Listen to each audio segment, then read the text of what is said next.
Class 11 बर्बाद हो गया, भैया क्लास 12th हो जाएगा बिना क्लास 11 पढ़े हुए? क्या हम क्लास 12th में अगले एक साल में 95% स्कोर कर सकते हैं अगर मेरा क्लास 11th बर्बाद हो गया है? ये सारी के सारी चीज हम इस वीडियो में बताने वाले हैं। तो जो जो चैनल को सब्सक्राइब नहीं किया है, सबसे पहले चैनल को सब्सक्राइब कर लो, क्योंकि तुम्हें इस तरीके का इंपॉर्टेंट गाइडेंस जो होगा इस चैनल पे तुम्हें मिलता रहेगा।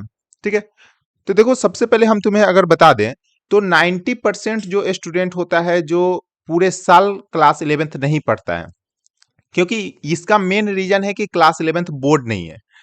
बहुत सारे ऐसा स्टूडेंट होता है जो सिर्फ और सिर्फ लास्ट के महीने में पढ़कर क्लास 11 जो होता है वो पास करता है। ये फैक्ट बात है।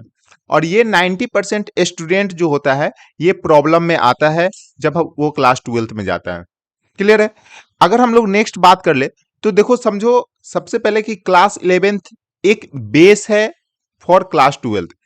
तुम प्रिपेयर करने जाओगे क्लास 12, देखो क्लास 12 जो होता है वो तुम्हारा बोर्ड होता है, तो तुम लोग जो होता है वो बहुत सारे स्टूडेंट जो होता है वो सीरियस हो जाता है, क्योंकि उसका बोर्ड में अच्छे मार्क्स लाने के लिए वो जो चाहता है। ठीक है, तो क्लास 11th अच्छे से पढ़ता नहीं है तो उसका बेस जो है वो खराब हो चुका रहता है। तो मेनली अगर हम लोग बात कर ले तो क्लास 12th हम क्लास 11th बिना पढ़े हुए पास कर सकते हैं और 95% स्कोर कर सकते हैं। तो देखो ये जो है हर एक स्ट्रीम वाइज हम तुम्हें बताएंगे।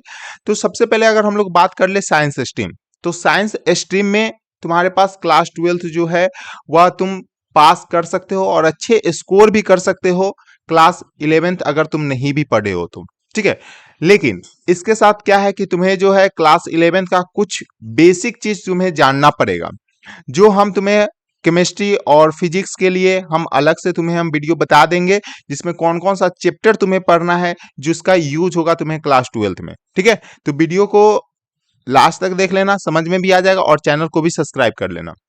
अगर हम लोग बात करें तो देखो जो क्लास 10th से जो 11th में जाता है तो मेनली क्लास 10th का सिलेबस कुछ भी ज्यादा नहीं रहता है। क्लास 11th जो होता है वो उसे हार्ड लगने लगता है। ठीक है, क्योंकि सिलेबस आई नो बहुत ज्यादा होता है तो हार्ड लगता है, तो वो क्या करता है 11th पढ़ता ही नहीं है और डायरेक्टली वह पास करता है तुम्हारा लास्ट का 1 मंथ पढ़ के और वो पास कर जाता है।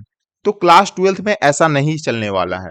क्लास 12 तुम्हें पूरे साल अच्छे से पढ़ना पड़ेगा, तभी तुम जो है 95% स्कोर कर सकते हो। ठीक है, अब ये क्लास 12 तुम पढ़ोगे कैसे? देखो बहुत सारे ऐसा स्टूडेंट होता है जिसका कि स्कूल होता है, ट्यूशंस होता है, तो वो हर चीज को मैनेज करना पड़ेगा। अब देखो क्लास 11th जो है, अगर हम लोग कॉमर्स वाले के लिए बात कर ले तो कॉमर्स वाले के लिए क्लास 11 तो पढ़ना ही पड़ेगा। अगर क्लास 11 अगर नहीं पढ़े हो देन तुम क्लास 12 में बहुत ज्यादा प्रॉब्लम में आओगे। तो इसलिए क्लास 11 तुम्हें पढ़ना पड़ेगा। अब पढ़ोगे कैसे? तो देखो मेनली अगर हम बता दें कि तुम या तो तुम क्लास 12 के पैरेलली उसे पढ़ लो, या तुम्हें अभी भी तुम 2 महीना या 3 महीना के अंदर में क्लास 11 को अच्छे से पढ़ के कंप्लीट कर लो। ठीक है, क्योंकि क्लास 12 तुम अगर जून से भी ये स्टार्ट करोगे ना तो तुम दिसंबर जनवरी तक तुम्हारा सिलेबस इजिली कंप्लीट हो जाएगा।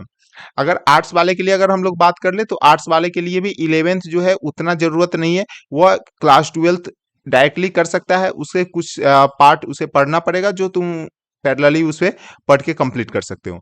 मेनली जो स्टूडेंट है, हम साइंस वाले के लिए बात कर ले तो साइंस वाले के लिए तुम ऐसा करो कि सबसे पहले कुछ जो बेसिक चीज है हम नेक्स्ट वीडियो में बता देंगे कि कौन कौन सा चैप्टर है, उसे पहले कंप्लीट कर लेना, उसके बाद क्लास 12 स्टार्ट करना। ठीक है, क्योंकि अभी भी तुम्हारे पास समय है, तुम्हारा अभी अप्रैल अभी स्टार्ट भी नहीं हुआ है, तो अभी तुम कर सकते हो, कोई भी दिक्कत नहीं होगा। क्लास 12 तुम इजिली कर सकते हो। ठीक है, और क्लास 12 में ये गलती मत करना। ठीक है, चलो हम लोग मिलते हैं नेक्स्ट इंपॉर्टेंट वीडियो के साथ, तब तक के लिए बाय।